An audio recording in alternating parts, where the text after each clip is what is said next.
You would never skip the gym for 6 months and wonder why you weren't getting stronger. So why do you do the same for your confidence? Here's what nobody in the confidence space is talking about. Confidence is not a trait. It's not something that you have or you don't, or something that you're just born with. Confidence is a skill. It is a state of being that can be developed exactly like training your body. So if you are someone who has been struggling with your confidence, you've tried to work on it yourself, you've tried the power poses, you've tried fake it till you make it, or just being an extrovert, but it's not working, or you're not feeling different internally, then this video is for you.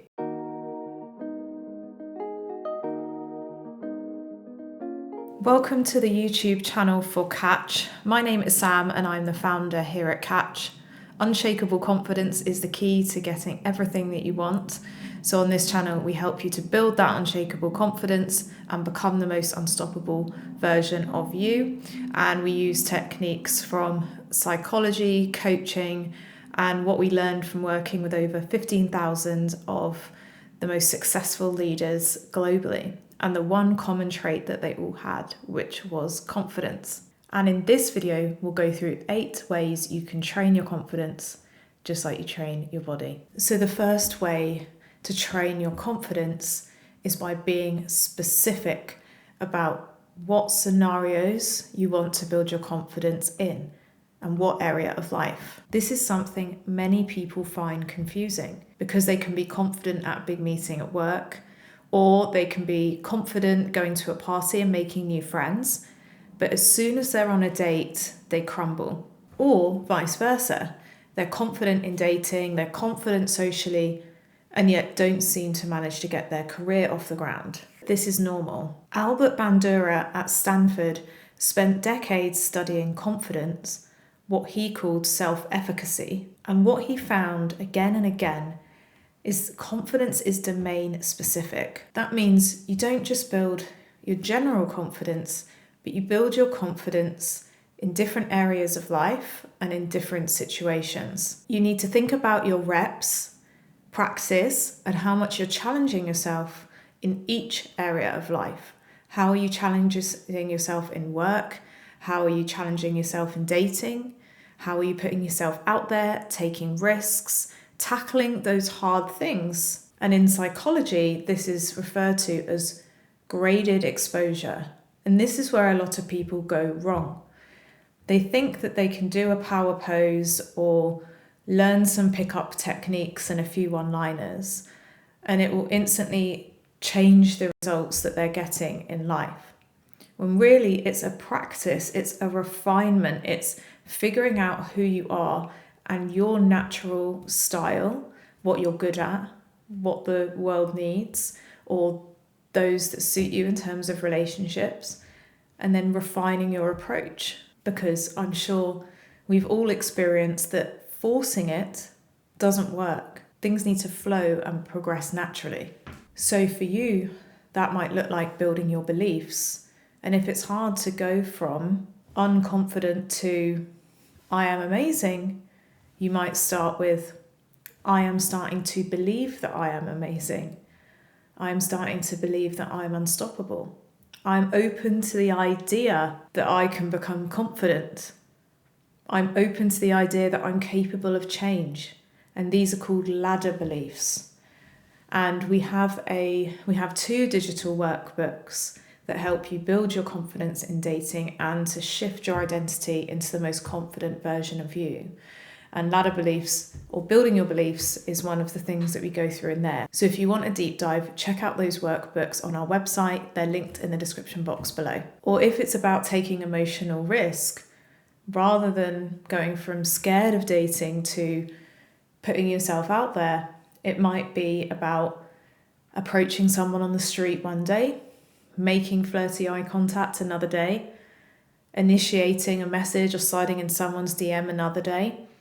So going from retreat to putting yourself out there in small ways to show yourself that it's not that scary and that you can do it. And doing that with zero expectation or being attached to outcomes. just seeing it as that learning journey and continuing to build towards the outcome that you want, just like you would in the gym. And the third way to think about training your confidence and how it's similar to training your body is consistency over intensity. Showing up and taking the steps and doing the process and practicing, even if you don't get the outcomes that you expect straight away.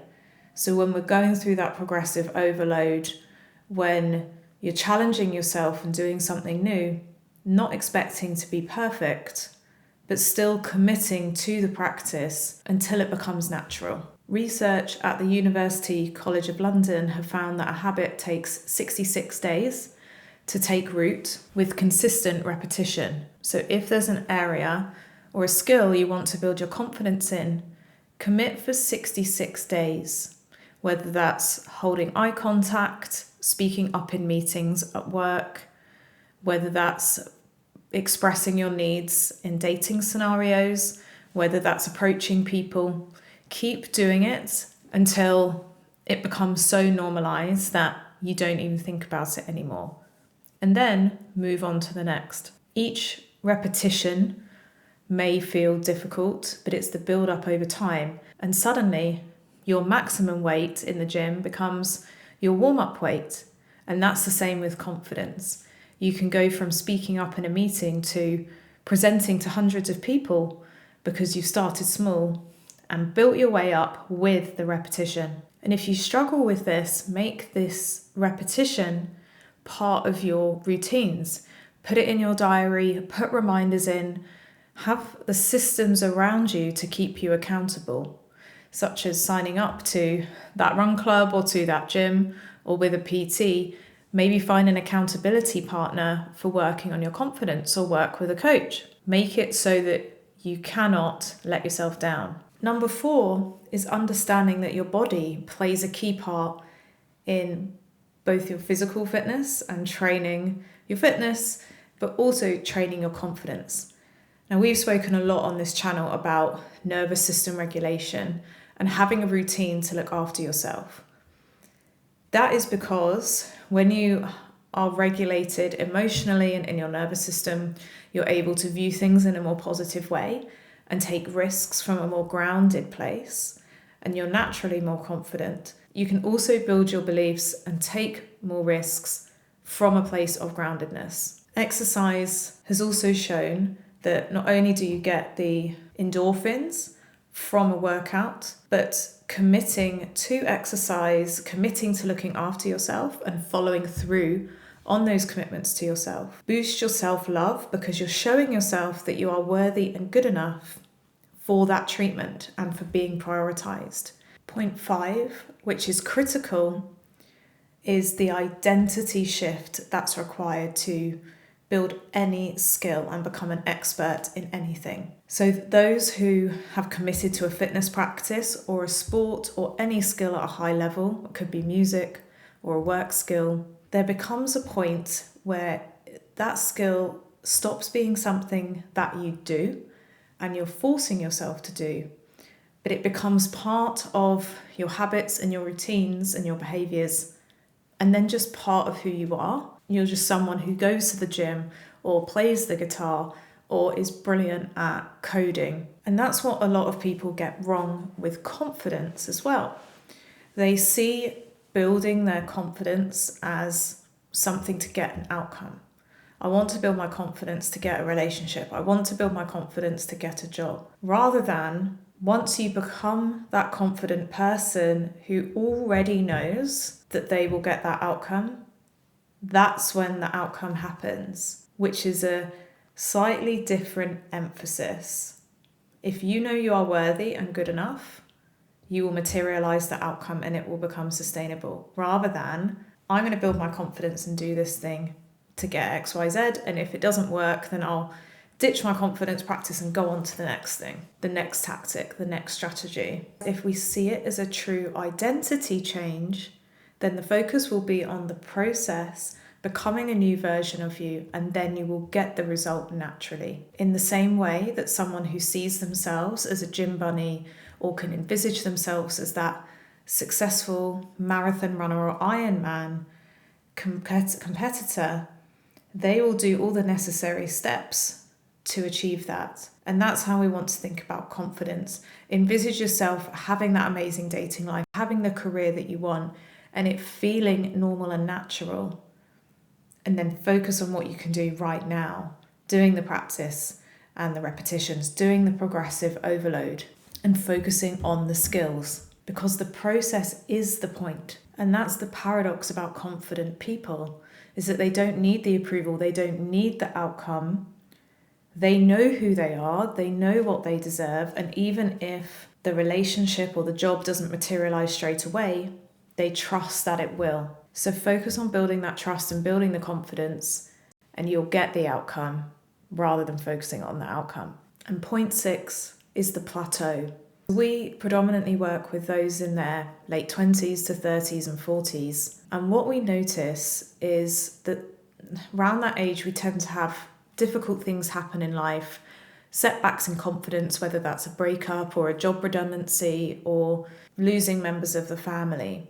And because of that, their confidence takes a knock, or they feel like they're making progress and a big earthquake happens in their life and they feel like they plateau.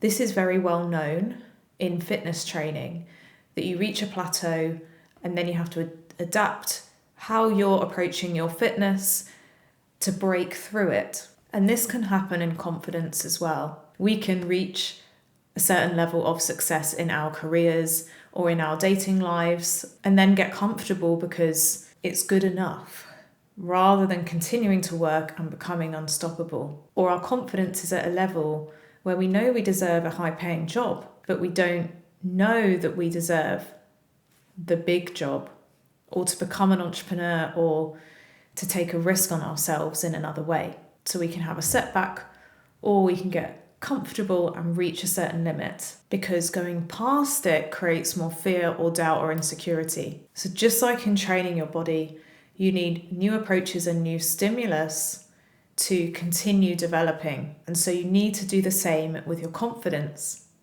What are those things that you're avoiding, and the situations you know you're not putting yourself in for fear or because you don't believe that you'll achieve it? That's what you need to go after now. Everything we've talked about so far is about showing up for yourself, going through the repetitions, going through the practice, knowing that confidence is a skill, and progressively overloading. The real test is bouncing back from difficulty or rejection. That is where most people give up.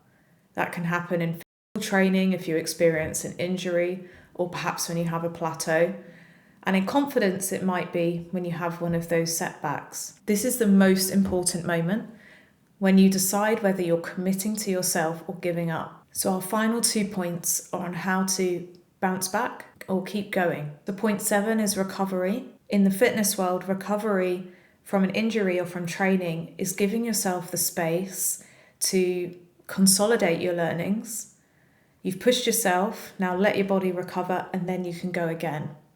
And this is the same in your confidence. Spend some time building your beliefs, taking risks, changing your behaviors. And then when you've made some progress, give yourself some time to let those new behaviors bed in and reflect on what's gone well, what could go better, and give yourself the time and the energy to relax into this new identity. Kristen Neff's research at the University of Texas has shown that self-compassion has strong links to self-esteem.